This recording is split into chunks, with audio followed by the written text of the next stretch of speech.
बिस्मिल्लाहिर्रहमानिर्रहीम।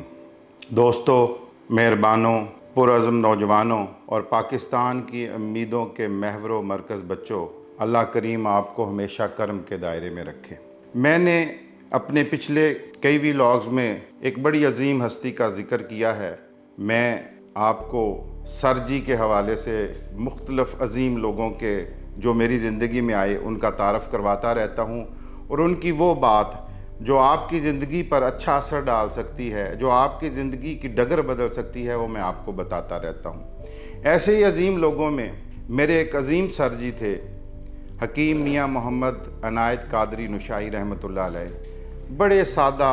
बड़े सादा से दरवेश इंसान थे, और जब उनके पास बैठते थे तो हिकमत की ऐसी ऐसी बातें मिला करती थी कि आदमी मौके पर तो आशश करता ही था, लेकिन बाद में जब उन बातों को सोचता था तो कहता था कि क्या खूबसूरत बात है और ये किस तरीके से हमारी ज़िंदगी को बदल सकती है। तो ऐसी ही बातों का तारफ़ कराना मेरी ज़िंदगी का मकसद है, ख़ुसूसन अपने नौजवान नस्ल के लिए, ताकि हम अपने पाकिस्तान को बेहतर पाकिस्तानियों के हाथ में देकर इस दुनिया से रुखसत हो सकें। तो मैं तज़किरा कर रहा था हकीम मियाँ मोहम्मद अनायत कादरी नुशाई रहमतुल्लाह अलैह का।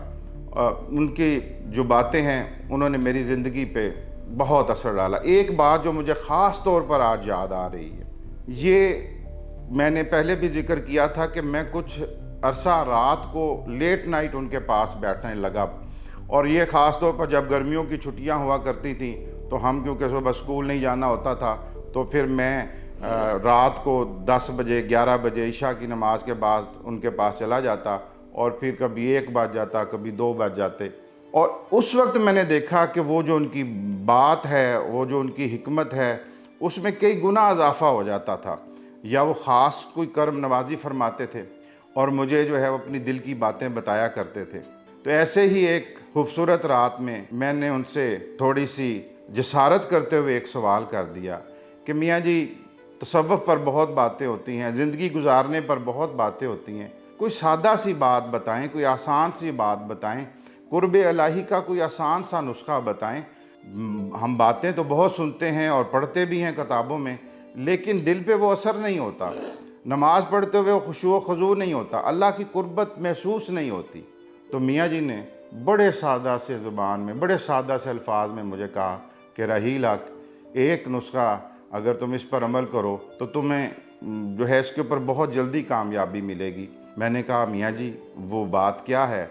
फरमाने लगे कि रहील, अपने दिल में बंधी हुई बकरी खोल दो और उसमें चक्की लगा लो। मैंने कहा हैं मियाँ जी, बकरी खोल दूं और चक्की लगा लूं, इस बात का क्या मतलब है?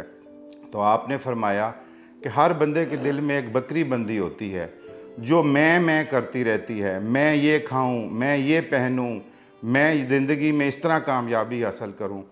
अगर उस बकरी को खोल कर वहाँ पर देसी चक्की लगा दी जाए, जो गांव में आप जाया करते थे तो सुना करते थे, वो हर वक्त तू तू करती रहती है। अगर तुम अपने दिल में वो देसी चक्की लगा लो तो तुम्हें हर वक्त वहाँ से तू तू की आवाज़ आएगी। आप कभी गांव में गए होंगे, जब हम जाया करते थे तो दूर से उस चक्की की आवाज़ आया करती थी और बहुत खूबसूरत आवाज़ आती थी, और हर वक्त वो चक्की तू तू कर रही होती थी। तो मैंने मज़ीद वजाहत चाहते हुए मियाँ जी से पूछा कि मैं की जगह तू का इस्तेमाल कैसे हम ज़िंदगी में कर सकते हैं। तो आपने फरमाया कि तुम ये कहते हो कि अल्लाह ताला मेरे बेटे को कामयाबी दे, तो आप कहें कि अल्लाह ताला तूने मुझे बेटा दिया है तो इसको कामयाब भी कर। आप जब भी कोई काम कहें तो उसमें से अपनी मैं को निकाल कर एक साइड पे रख दें और तू के हवाले से बात करें। मैंने इसके ऊपर अमल किया, और यकीन माने कि मैंने जब भी तू के हवाले से बात करते हुए अपने अल्लाह ताला से मुखातब करते हुए कहा कि अल्लाह ताला तूने मुझे इस काम में डाला है, तू मुझे इसमें कामयाब कर।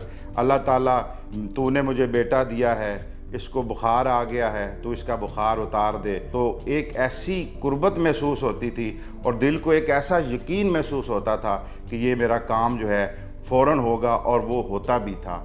आप भी इस पर अमल करें, अपने दिल में बंधी हुई मैं करने वाली इस बकरी को खोल दें और उसकी जगह के ऊपर ये देसी चक्की तू तू करने वाली लगा लें।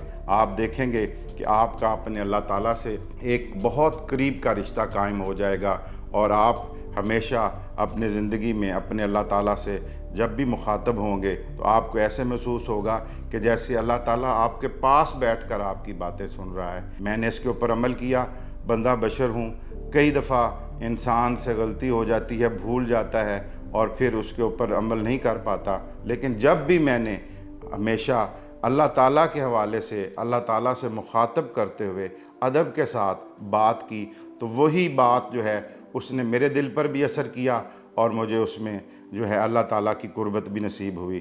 اللہ تعالیٰ آپ کو رحمتوں، برکتوں، وسعتوں سے نوازے اور ملک پاکستان کو ہمیشہ قائم و دائم رکھے۔